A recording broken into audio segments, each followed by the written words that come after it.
The penthouse of the Sterling estate smelled of expensive white lilies and crushing isolation. The massive dining table was covered in gourmet catering and an untouched birthday cake. 50 golden balloons floated against the ceiling, but the room was dead silent. Sitting in a motorized wheelchair was Victoria Sterling. 6 months ago, she was a ruthless billionaire CEO of a shipping empire, but a sudden stroke had left her paralyzed. Today was her 40th birthday. She had invited every executive she enriched, but not a single person showed up. Her empire had abandoned her. Suddenly, the glass doors opened. I stepped in holding a toolbox, my 7-year-old daughter, Jada, walking next to me. My hands were calloused, my denim shirt frayed, and my boots scuffed from a long shift repairing the estate's grid. Victoria quickly wiped her tears, her sharp authority kicking in. "What are you doing here, technician? I don't pay you to wander into my quarters." I set my toolbox down. "Just finishing up a circuit check, Ms. Sterling." Victoria let out a hollow laugh. "Look at this mess. I gave those board members everything. They think I'm broken. They think I'm nothing." Jada looked at Victoria's tear-stained face. My brave little girl walked right up to the wheelchair, pulling a handmade card from her backpack. "Happy birthday, lady. Nobody should be alone on their special day." Victoria froze, looking at the crude drawing. Her corporate pride shattered. She let out a ragged sob, clutching the paper. "I used to look down on people like you.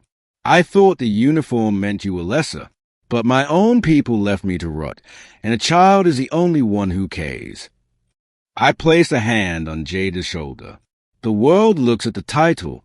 Victoria, your friends loved your signature on a check. But a man's worth isn't measured by how fast he can walk. It's measured by what he leaves behind when the lights go out." Before she could speak, the doors burst open. Arthur Vance, the ruthless trustee of the investment group holding the company's debt, marched in and tossed a folder onto the table. "We brought the liquidation papers. Victoria, since you cannot physically manage the hubs, the board is absorbing your remaining shares at midnight." Victoria gasped. "Arthur, please. You can't strip my family's name just because of a medical crisis." "Business is business," Arthur sneered. "You don't have the capital to fight us." I stepped away from the panel, pulled an encrypted satellite token from my shirt, and dropped it onto the table with a metallic clack. "She doesn't need to fight you, Arthur."